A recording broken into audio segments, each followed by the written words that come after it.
বৰপেটা ডিষ্ট্ৰিক্টৰ MCQ solution part 2 question number 16 প্ৰথম nটা অযুগ্ম স্বাভাৱিক সংখ্যাৰ যোগফল হ'ল স্বাভাৱিক সংখ্যাসমূহ হ'ল 1 2 3 4 5 6 7 8 ডট ডট ডট ইয়াৰ পৰা আমাক সুধিছে প্ৰথম nটা অযুগ্ম স্বাভাৱিক সংখ্যাৰ যোগফল কিমান হ'ব ইয়াৰ পৰা অযুগ্ম সংখ্যা কি আছে 1 আছে 3 আছে 5 আছে 7 আছে 9 এনেকৈ 11 ইয়াৰ পৰা অযুগ্ম সংখ্যাবিলাক লিখি ল'ম 1 3 5 7 ডট ডট ডট এতিয়া n লৈকে আমি লিখি ল'লোঁ এতিয়া ইয়াত এইটো যদি এটা সমান্তৰ প্ৰগতি প্ৰথম পদ 1 হ'ব আমি জানো সাধাৰণত ওলোৱাৰ কাৰণে দ্বিতীয় পদৰ পৰা প্ৰথম পদ বিয়োগ কৰি দিলে যেটো আহিব হেতু হৈ যায় সাধাৰণত দ্বিতীয় পদ 3 প্ৰথম পদ 1 মাইনাস কৰিলে সাধাৰণত 2 এতিয়া আমাক সুধিছে s of n ওলাব লাগে অযুগ্ম nটা পদৰ যোগফল ওলাব লাগে তেন্তে আমি জানো s of n is equals to n by 2 2a plus n minus 1 into d s of n nটা পদৰ কাৰণে যেহেতু কৈছে n ৰ মান n এই থাকিব এতিয়া 2 এৰ মান কিমান পাইছিলো প্ৰথম পদ 1 plus n minus 1 d ৰ মান 2 s of n is equals to n by 2 ইয়াত 2 আছে ইয়াতো 2 আছে 2 কমন লৈ আনো কি থাকিব 1 প্লাস ইয়াত থাকিব n minus 1 s of n এটা সর 2 দি 2 ক্যান্সেল হৈ যাব n ব্ৰ্যাকেটৰ ভিতৰত 1 ৰ পৰা 1 গুচি গলে থাকিব n s of n n into n n square প্ৰথম nটা স্বাভাৱিক সংখ্যাৰ যোগফল n square option D question number 17 যদি এটা এপিৰ এপি হৈছে সমান্তৰ প্ৰগতি এপিৰ nতম পদ 3n + 5 তেতিয়া ইয়াৰ সাধাৰণ অন্ত হ'ব চোৱা আমাৰ হাতত এটা সমান্তৰ প্ৰগতি দি আছে nতম পদৰ সমান্তৰ প্ৰগতি দি আছে 3n + 5 তেতে ইয়াৰ সাধাৰণ অন্ত ওলাব লাগে সেই সমান্তৰ প্ৰগতিটোৰ সাধাৰণ অন্ত দি আছে সমান্তৰ প্ৰগতিৰ nতম পদ 3n + 5 এতিয়া আমি ইয়াৰ পৰা আমি প্ৰথম পদ ওলাব পাৰিম n ৰ মান যদি 1 বুলি ধৰো তেন্তে প্ৰথম পদ n = 1 এতিয়া ইয়াত বহাই দিও 3 n ৰ জায়গাত 1 plus 5 is equals to কিমান হ'ব 3 into 1 3 plus 5 is equals to 8 প্ৰথম পদ হৈ যাব 8 প্ৰথম পদক আমি a1 এৰে ডিনোট কৰো তাৰ পিছত দ্বিতীয় পদ কি হ'ব n is equals to 2 এতিয়া 3 ৰ জায়গাত 3 n ৰ জায়গাত 2 বহাই দিয়া plus 5 is equals to 3 into 2 6 plus 5 is equals to কিমান 11 এটো দ্বিতীয় পদ এটো আমি জানো সাধাৰণত d সাধাৰণতক d ৰে ডিনোট কৰা হয় আৰু সাধাৰণতৰ ফৰ্মুলা আছিল দ্বিতীয় পদৰ পৰা প্ৰথম পদ যদি আমি বিয়োগ কৰি দিও তেন্তে সাধাৰণত ওলাই যায় d is equals to দ্বিতীয় পদ 11 আৰু প্ৰথম পদ 8 11 ৰ পৰা 8 গুচি গলে 3 থাকিব 11 minus 8 is equals to 3 সাধাৰণত হৈ যাব 3 ইয়াৰ সাধাৰণত হ'ব 3 অপশন এ কোৱেশ্যন নম্বৰ 18 যদি a, b, c সমান্তৰ প্ৰগতিত থাকে তেতিয়া a, b, c যদি সমান্তৰ প্ৰগতিত থাকে তেন্তে হিহঁতৰ সাধাৰণত সমান হ'ব এতিয়া এটো হৈছে প্ৰথম পদ a1 দ্বিতীয় পদ a2 আৰু তৃতীয় পদ a3 এতিয়া আমি লিখিব পাৰো সাধাৰণতৰ সূত্ৰ আছিল দ্বিতীয় পদ মাইনাস প্ৰথম পদ is equals to তৃতীয় পদ মাইনাস দ্বিতীয় পদ এতিয়া দ্বিতীয় পদ কিমান আছে b মাইনাস প্ৰথম পদ a is equals to তৃতীয় পদ c মাইনাস দ্বিতীয় পদ b এতিয়া মাইনাসৰ a ৰাইট সাইডত লৈ যাম ইকুৱেলৰ আৰু মাইনাসৰ b ইকুৱেলৰ লেফট সাইডত লৈ আহিম b plus বি ইকুৱেলৰ লেফ্ট ছাইডত আহি গ'লে প্লাছৰ হৈ যাব আৰু ইয়াত এ লেফ্ট ছাইডত মাইনাছত আছে, ৰাইট ছাইডত গুচি গ'লে প্লাছৰ হৈ যাব আৰু প্লাছত চি আছিলে। এতিয়া 2b is equals to A plus C.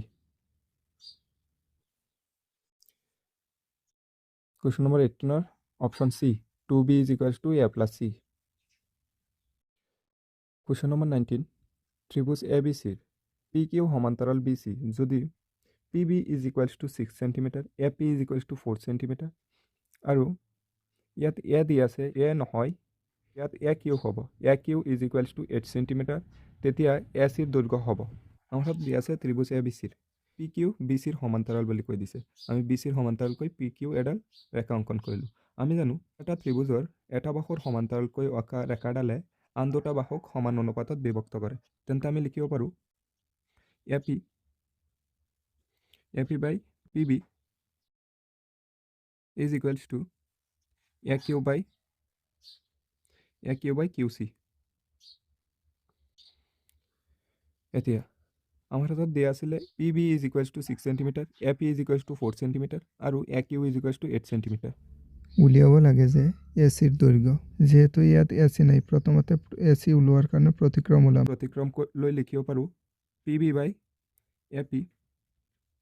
Is equals to Q C by A Q. এতিয়া দুয়োপিনে আমি 1 প্লাছ কৰি দিম, 1 plus P B by A P is equals to Q C by A Q plus 1, দুয়োপিনে 1 plus কৰি দিলোঁ। এতিয়া ইয়াৰ LCM লৈ লোৱা, এলচিএম আহিব এ পি আহি 1ৰ লগত পূৰণ হৈ যাব, এ পি প্লাছ কি থাকিব B P is equals to ইয়াৰো এলচিএম আহি যাব A Q C Q plus 1ৰ লগত মাল্টিপ্লাই হৈ যাব এ কিউ। এতিয়া A P plus P B divide by A P, A Q plus Q C, A Q plus Q চিক আমি লিখিব পাৰোঁ A C divide by A Q. A P is equals to 4 centimetre দিয়া আছে, 4, P Q is equals to 6 centimetre আৰু এ P is equals to 4 is equals two আমাৰ এ C ওলাব লাগে, এ কিউ ইজ ইকুৱেলছ টু দিয়া আছে 8 চেণ্টিমিটাৰ। এতিয়া 4 plus 6 10 divide বাই 4 ইকুৱেলৰ right ছাইডত 8 ডিভাইড হৈ আছে, লেফ্ট ছাইডত আহি গ'লে মাল্টিপ্লাই হৈ যাব is equals to A C. এতিয়া 4 দি 8ক ডিভাইড কৰি দিয়া, 10 ইণ্টু 4 দি 8ক ডিভাইড কৰিলে 2 আহে, 2, 10 into 2 is equals to A C. এতিয়া A C is equals to কিমান হৈ যাব, A C is equals to 2 into 10 20, A চিৰ মান 20। কুৱেশ্যন নম্বৰ 19 এ চিৰ দৈৰ্ঘ্য হ'ব 20 চেণ্টিমিটাৰ। কুৱেশ্যন নম্বৰ 20 যদি ত্ৰিভুজ এ বি চি সদৃশ ত্ৰিভুজ পি কিউ আৰ আৰু কোণ এ ইজ ইকুৱেলছ টু 32 ডিগ্ৰী, কোণ R is equals two 65 degree, তেতিয়া পি কোণৰ মান হ'ব। আমাৰ হাতত দিয়া আছে ত্ৰিভুজ এ বি চি সদৃশ ত্ৰিভুজ পি কিউ আৰ, দুখন ত্ৰিভুজ অংকন কৰি ল'লোঁ। ত্ৰিভুজ এ বি চি এ কোণৰ মান দিয়া আছিলে 32 ডিগ্ৰী আৰু পি কিউ আৰ ত্ৰিভুজৰ আৰ কোণৰ মান দিয়া আছিলে 65 ডিগ্ৰী। এতিয়া যদি ত্ৰিভুজ দুটা সদৃশ হয় তেনেহ'লে আমি জানো সিহঁতৰ অনুৰূপ কোণবিলাক সমান হয়। কোণ এ ইজ ইকুৱেলছ টু হৈ যাব কোণ পি, কোণ বি ইজ ইকুৱেলছ টু হৈ যাব কোণ কিউ আৰু কোণ C is equals to R হৈ যাব, কোণ চি ইজ ইকুৱেলছ টু কোণ আৰ। তেন্তে যদি C is equals to R হয়, আৰৰ মান দিয়া আছে 65 ডিগ্ৰী, তেনেহ'লে আমি লিখিব পাৰোঁ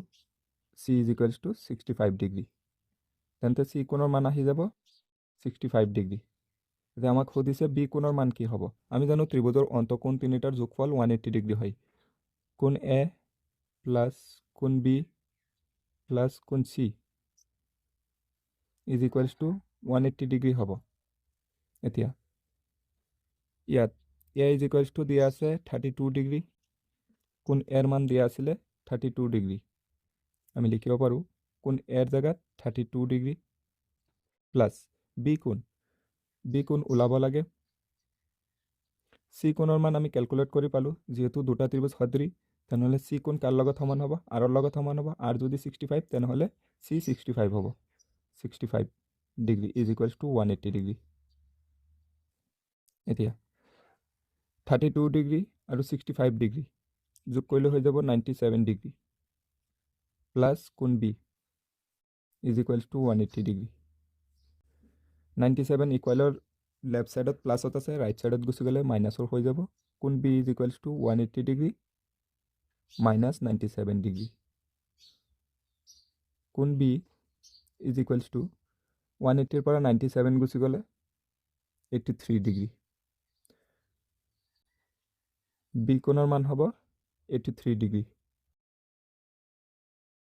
বি কোণৰ মান হ'ব 83 degree option C question number 21 0,4,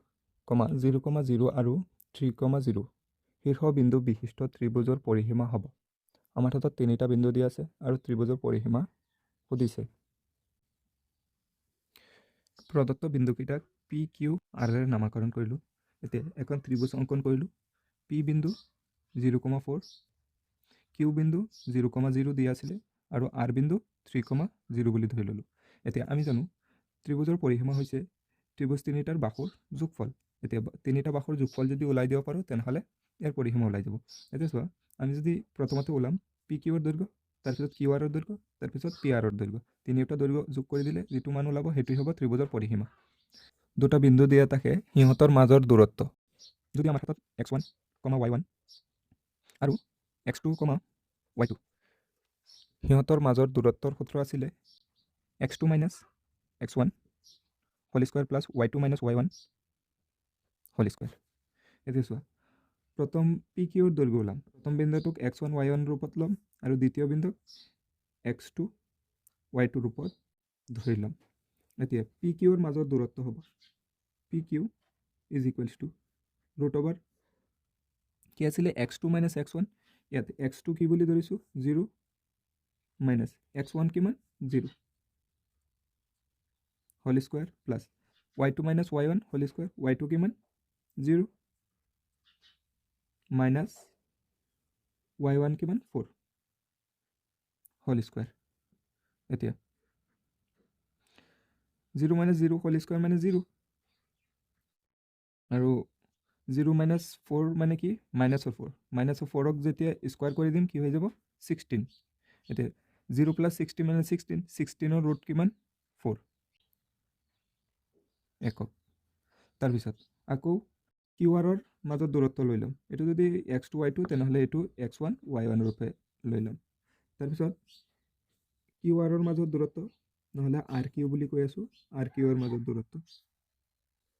R Q x2 minus x1ৰ ফৰ্মুলাত বহাই দিয়ে x2 কিমান 0 x1 কিমান 3 whole square plus y2 minus y1 y2 কিমান 0 y1 0 হোল স্কুৱাৰ এতিয়া 0 মাইনাছ 3 স্কুৱাৰ কৰিলে কিমান হ'ব 9 আৰু 0 মাইনাছ 0 0 হৈ যাব 0 স্কুৱাৰ কৰিলেও 0 হ'ব এতিয়া 9ৰ বৰ্গমূল কিমান 3 একক পি আৰৰ মাজৰ দূৰত্ব P R is equals two আমি লিখিব পাৰোঁ ইয়াত যদি এইটো x1 y1 তেনেহ'লে এইটো বিন্দুক x2 আৰু y2 বনাই দিলোঁ এতিয়া x2 মাইনাছ x2 কিমান 3 মাইনাছ কিমান 0 whole square plus y2 0 y1 4 whole square এতিয়া 3 মাইনাছ 0 মানে 3 3 স্কুৱাৰ 9 0 মাইনাছ 4 মানে মাইনাছ 4 মাইনাছ 4ৰ স্কুৱাৰ 16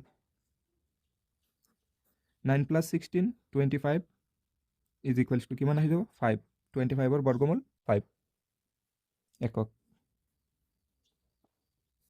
এতিয়া চোৱা পি কিউ বাহুৰ দৈৰ্ঘ্য কিমান পাইছোঁ 4 একক আকৌ আৰ কিউ বাহুৰ দৈৰ্ঘ্য কিমান পাইছোঁ 3 একক আৰু পি আৰ বাহুৰ দৈৰ্ঘ্য পাইছোঁ 5 একক এতিয়া ইয়াৰ পৰিসীমা কিমান হ'ব ইয়াৰ পৰিসীমা হ'ব P Q plus R Q